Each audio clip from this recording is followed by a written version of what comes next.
Olá! Hoje a gente vai mergulhar numa das transformações mais radicais da história. Pensa só, uma mudança que desmontou um mundo inteiro. Um mundo estático baseado na Terra e que construiu as bases do nosso mundo de hoje, sabe? Dinâmico, conectado. Vamos entender direitinho como essa história toda começou. Olha que interessante. Lá na Idade Média corria um ditado alemão que dizia assim: Stadtluft macht frei, ou seja, o ar da cidade torna o homem livre. Soa meio enigmático, né? Quase poético. Mas por trás dessa frase se escondia uma verdadeira revolução silenciosa. Era, na verdade, a promessa de uma vida totalmente nova para milhões de pessoas que viviam presas, né, a um sistema de servidão. Pois é, essa é a grande pergunta que a gente vai desvendar aqui. Como assim o ar de uma cidade podia libertar alguém? A resposta, adianto, não é nada simples, mas ela revela uma incrível reação em cadeia. Sabe, uma coisa levando a outra. Mudanças econômicas, sociais, até de mentalidade, que simplesmente redesenharam o mapa da Europa e, mais importante, a cabeça das pessoas. Então, vamos seguir essa trilha juntos. Ok, mas para a gente entender o tamanho dessa revolução, primeiro a gente precisa visualizar o mundo antes dela. Imagina um cenário: a Europa, depois da queda do Império Carolíngio, depois de um monte de invasões, não era um continente como a gente pensa hoje, sabe? Era mais como um arquipélago. Várias ilhas, vários territórios completamente isolados uns dos outros. A vida basicamente girava em torno do feudo. O que é o feudo? Era tipo uma unidade autossuficiente. Quase tudo que as pessoas precisavam para viver era produzido ali mesmo. Comércio? Quase nada. Dinheiro circulando? Muito raro. E o poder não estava na mão de um rei, de um governo central. Estava tudo espalhado, pulverizado, na mão de um monte de senhores feudais. E as cidades? Aquelas grandes cidades do Império Romano? Elas eram só uma sombra do que foram. Quase cidades fantasmas. Era um mundo bem fechado, cada um no seu quadrado. Mas aí, ali por volta do século XI, alguma coisa começa a mudar. As primeiras peças do dominó começam a cair. Uma série de fatores, todos conectados, criaram aquela faísca. A faísca que ia acender uma verdadeira fogueira de transformação.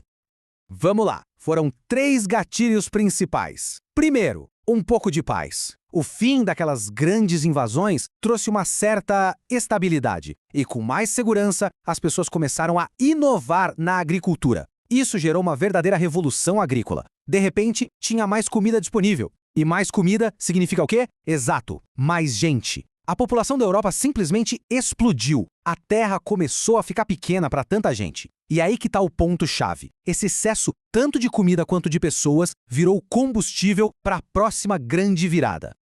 E que virada foi essa? O renascimento do comércio.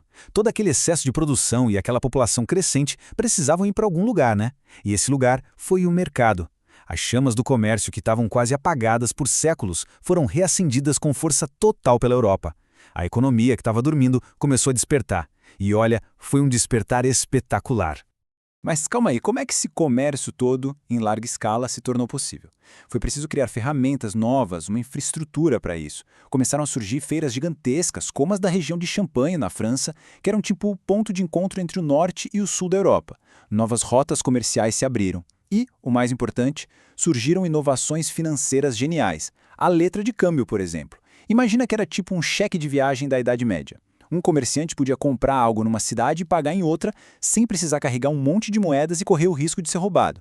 Um sistema financeiro, ainda que primitivo, estava nascendo ali.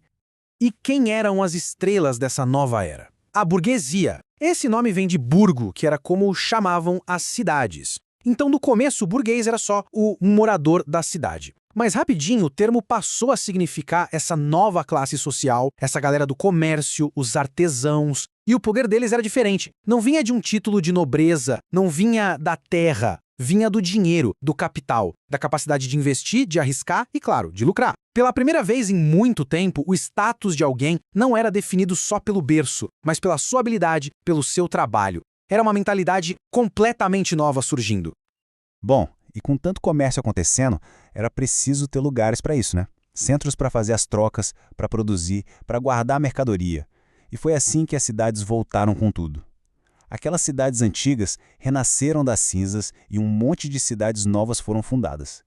Elas se tornaram os verdadeiros motores, o coração pulsante da nova economia da Europa.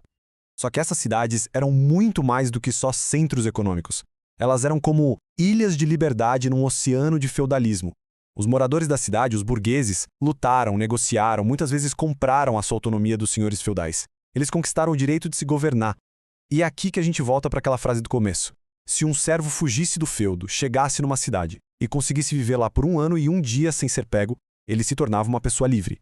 O ar da cidade literalmente libertava.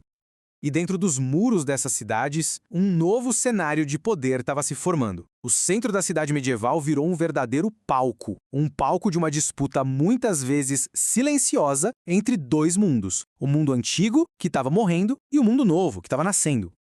E dava para ver essa tensão na cara da cidade, na arquitetura mesmo. De um lado, você tinha a catedral, gigante, imponente, o símbolo do poder da igreja, da tradição, do mundo feudal. E do outro lado, bem ali no coração da cidade, a Praça do Mercado, cheia de vida, barulhenta. O símbolo do poder da burguesia, do dinheiro, da inovação. Eram 2 mundos, 2 forças, disputando o futuro da Europa, lado a lado. Certo. E no fim das contas, quais foram as consequências de toda essa agitação? O que ficou disso tudo? Bem, essa revolução comercial e urbana não mudou só a economia. Ela, na verdade, preparou o terreno para o mundo que a gente vive hoje. Pensa só, esse período foi a base para tudo o que veio depois. A grana que a burguesia estava fazendo foi parar nas mãos dos reis, que usaram para fortalecer seu poder e criar os países que a gente conhece hoje. Aquele ambiente das cidades, com gente de todo lugar, trocando ideia, foi ali que nasceu o Renascimento. E a vontade de achar novas rotas de comércio, de lucrar mais, foi isso que empurrou as grandes navegações e a expansão da Europa pelo mundo.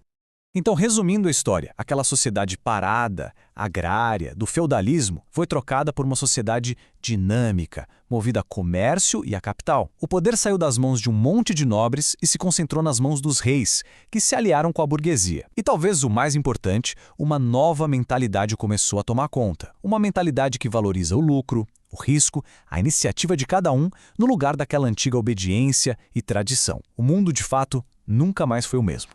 E assim a gente vê como aquela promessa de liberdade no ar da cidade não era só um ditado. Era uma força histórica, uma força que não dava para parar e que nos trouxe até aqui. E isso deixa a gente com uma pergunta no ar, né? Se a cidade medieval foi o laboratório onde o mundo moderno foi criado, o que será que as nossas cidades de hoje, com toda a tecnologia, todos os desafios, todas as inovações, estão criando para o futuro? É algo para se pensar. A história, afinal, continua.